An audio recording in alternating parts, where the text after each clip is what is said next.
Hello, good morning my dear friends.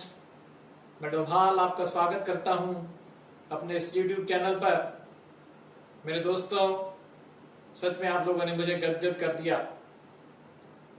आपके प्यारे प्यारे कमेंट्स, व्यूज जो आपने मुझे भेजे, सच में मुझे दिल से प्रसन्नता हुई कि लोग मुझे इतना प्यार करने लगे। मैं आपका धन्यवाद करता हूं तहे दिल से। मेरे दोस्तों, ये संबंध जो आपने मेरे से जोड़ा है, ये हमेशा बना रहे और आप लोग स्वस्थ हैं। मेरे दोस्तों, आज जो मेरा टॉपिक है वो अस्थमा पे है, जो कि एक सांस की बीमारी है। मेरे दोस्तों, इस बीमारी का जो बड़ा कारण है वो धूल और मिट्टी है, पॉल्यूशन है। और आज का जो वातावरण है, हमें इन चीजों से बचना बड़ा मुश्किल हो गया है, क्योंकि जिस एनवायरनमेंट में हम रह रहे हैं वो पूरी तरीके से पॉल्यूटेड है। तो दोस्तों, मेरा ये फर्ज बनता है कि मैं आपको बताऊं कि आप अपने आप को पॉल्यूशन से बचाए रखें, केमिकल से बचाए रखें, और ये धूल मिट्टी है इससे बचाए रखें, ताकि हम और हमारे आने वाली जनरेशन इस रोग से बचाई जाए। जैसा कि आप जानते हैं कि आज जन्म लेते ही बच्चों को डॉक्टर्स कह देते हैं कि भैया इसे तो अस्थमा रोग हो गया। तो मेरे भाइयों, इसका कारण है कि पेरेंट्स जिस माहौल में पल रहे हैं उसी का इफेक्ट आगे बच्चों पर पड़ रहा है। तो मेरी एडवाइस है आप लोगों से कि अपने आप को सेव करें, कहीं भी जाएं अपने मुंह को ढक कर जाएं, सो दैट आप इस पॉल्यूशन से बच के रहें। मेरे दोस्तों, ये एक ऐसी बीमारी है जिसका एलोपैथी में कोई ट्रीटमेंट नहीं है।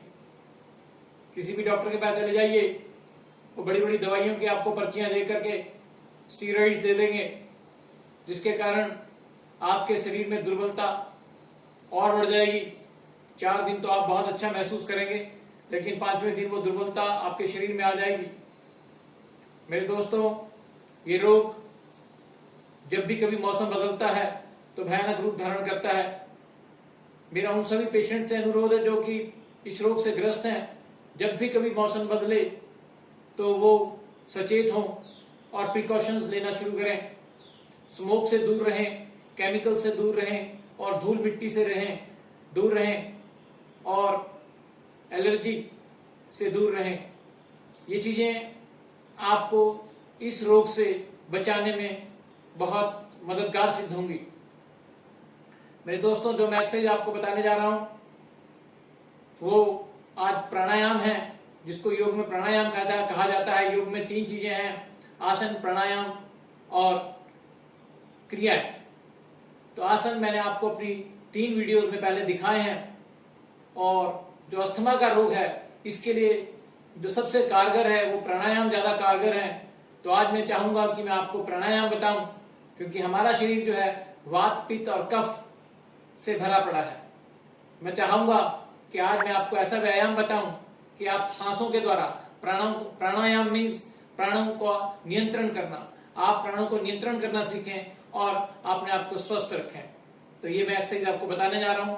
ये डेमोन्स्ट्रेशन प्राणायाम का ब्रीदिंग एक्सरसाइज भी इसे कहा जाता है, मैं आपको देने जा रहा हूं। आप ध्यान से गौर कीजिएगा, और हो सके तो आप नोट कीजिए, और इसकी विधि को भी नोट कीजिए, क्योंकि गलत करने से दुष्प्रभाव होते हैं। इसलिए मेरा आपसे निवेदन है कि आप सही एक्सरसाइज करें, ताकि आपको उसका सही लाभ मिल सके।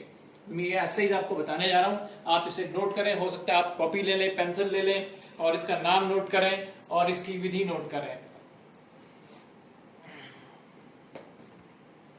सबसे पहले मैं आपको बताना चाहूंगा कि जमीन पे आइए, यदि आप जैसा आप आराम से बैठ सकते हैं वैसा बैठिए।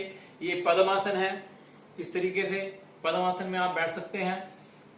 और यदि आपको पद्मासन में कंफर्टेबल नहीं लगता, क्योंकि हम लोगों की आदत आजकल ऐसी नहीं रह गई है, आज की जनरेशन ऐसे नहीं बैठती है, इसलिए मैं चाहूंगा कि यदि चौकड़ी मार के आपको ठीक लगता है तो आप चौकड़ी मार के भी बैठ सकते हैं इस तरीके से।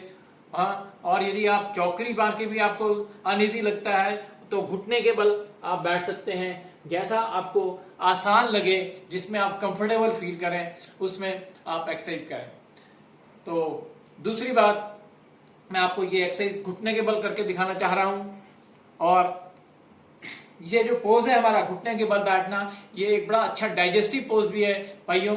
ये आपके जो आपने अगर खाना पीना खाया है तो खाने के बाद यदि आप वॉक पे नहीं जा सकते तो आप इस पोज में बैठिए, लेकिन बैठने की विधि आपकी ठीक होनी चाहिए कि आप अच्छी प्रकार से बैठे हों। इस तरीके से बैठ के आप बिल्कुल सीधे बैठे इस ध्यान मुद्रा में, तो आपका जो खाने का सिस्टम है, जो आपका डाइजेस्टिव सिस्टम है, वो इंप्रूव होगा और बहुत जल्दी आपका खाना डाइजेस्ट होगा। लेकिन आज का मेरा टॉपिक इससे अलग है, डाइजेस्टिव का मेरा टॉपिक अलग होगा। आज मैं जो बताने जा रहा हूँ वो सांस से रिलेटेड है, अस्थमा रोग से रिलेटेड है। उसके लिए प्राणायाम, हमने किस तरीके से सांसों का नियंत्रण करना है, तो मैं आपको दिखाता हूँ। तो भाइयों, ये जो आसन है, ये जो प्राणायाम है, इसका नाम है अनुलोम विलोम। अनुलोम विलोम मतलब हमारा पूरक और रेचक। हमने अपनी बाई नासिका से, जो हमारी बाई नासिका है, यहां से हमने सांस को लेना है, खींचना है ऊपर की ओर, और बाई नासिका छिद्र से, दाई नासिका छिद्र से हमें इसे छोड़ देना है। और इसी प्रकार हमने दाहिनी नासिका से सांस को लेना है और बाहिनी से इसको छोड़ देना है। सांस के लेने को पूरक कहा जाता है और सांस के छोड़ने को रेचक कहा जाता है। ये विधि पूरक और रेचक कहलाई जाती है। तो मैं आपको बता रहा हूं कि आप किस प्रकार से पूरक कीजिए। इनहेल को आप पूरक कहते हैं। आप इस तरीके से बाई नासिका छिद्र से सांस को लें। ये बाई नासिका छिद्र है मेरी, आप मेरा पोज देख लें, मेरा सिस्टम देख लें, मैं किस तरीके से इसको कर रहा हूं। तो इसकी सही विधि को अपनाएं। आपका जो पेट है वो बिल्कुल सही जगह पे होना चाहिए, छाती आपकी सामने होनी चाहिए, और उसके बाद आप इसका एक्सरसाइज को कीजिए। अगर आपका पोस्चर ठीक होगा तभी आपको एक्सरसाइज का फायदा होगा। तो आप ये लीजिए, बाई नाक से मैं सांस को ले रहा हूं और दाहिनी से छोड़ूंगा इसको।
तो ये था अनुलोम विलोम प्राणायाम अस्थमा के लिए, जिससे कि आपके, हम कहते हैं लंग्स कैपेसिटी, ये इंप्रूव होती है और जो हमें इस सांस के रोग से बचाए रखने में मददगार होती है। दूसरी एक्सरसाइज, दूसरा प्राणायाम मैं आपको बताने जा रहा हूं, जिसका नाम है भस्त्रिका। तो भाइयों ध्यान रहे कि जो लोग भी अस्थमा के रोग से पीड़ित हैं और जिन्हें एक्यूट अस्थमा है या जिनको सांस लेने में वैसे परेशानी होती है, उनको ये एक्सरसाइज, ये प्राणायाम कभी भी तेजी से नहीं करना। जो लोग तेजी से करते हैं उनके लिए ये हानिकारक है। तो इसलिए मैं आपको ये एडवाइस पहले ही देना चाहूंगा कि आप इसे आराम से और आहिस्ता करें, क्योंकि तेजी से चलने से हमें कोई ट्रेन नहीं पकड़नी है, हमें अपने शरीर को फायदा देना है। तो मैं ये बताना चाह रहा हूँ, भस्त्रिका प्राणायाम इसी प्रकार आप घुटने पे बैठ के, कहीं आपने कुछ नहीं करना है, उसी तरीके से घुटने पे आपने बैठना है और बिल्कुल सिंपल सी मुद्रा में, और हमने सांस को बड़े आराम से लेना है। पहले हमने उसको इनहेल करना है और धीरे से हमने उसको एक्सहेल करना है। तो उसकी विधि, किस तरीके से सांस को लेना है और किस प्रकार से हमने छोड़ना है, मैं आपको बताने जा रहा हूं।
सांस को लिया अच्छी मात्रा में और उसी प्रकार उसको छोड़ दिया। अगर आप इस प्रकार यदि आप इस व्यायाम में सांसों को नियंत्रण में रखेंगे, जिस प्रकार की आपने 5 सेकंड में सांस लिया और 10 सेकंड में छोड़ा, 5 और 6 का रेशियो अगर आपने रखा तो वो आपके लिए लाभदायक होगा। धीरे धीरे आप सांस को लें। अगर आपने 5 सेकंड में सांस को लिया है तो उसको 10 सेकंड में बाहर छोड़ें। जो रेचक है वो 10 सेकंड में होना चाहिए, तो उस एक्सरसाइज का आपको ज्यादा फायदा होगा। इसी प्रकार मैं आपको अब अगली एक्सरसाइज बताने जा रहा हूं, अगला व्यायाम बताने जा रहा हूं, जिसको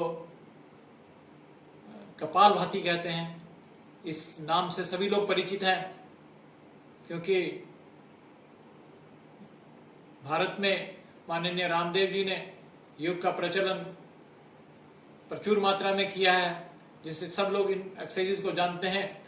लेकिन मैं ये बताना चाहूंगा कि आप उसको कितना करेक्ट करते हैं तो ही वो आपके लिए फायदेमंद होगा।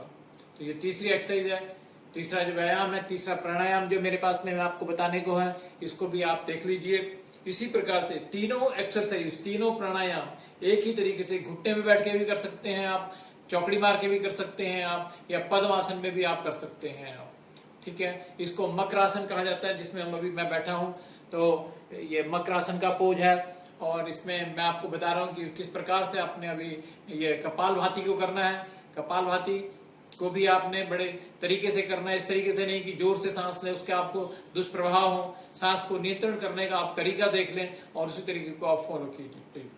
तो देखिएगा सांसों का नियंत्रण, मैंने सांस को किस तरीके से लिया और किस तरीके से छोड़ा। जब मैंने सांस लेना है तो मेरा स्टमक बाहर होगा, लेकिन जब मैं सांस को छोड़ूंगा तो सारी जो अंदर की वायु है वो बाहर जाएगी और पेट मेरा अंदर होगा। आप इसको नोट कीजिए, देखिए।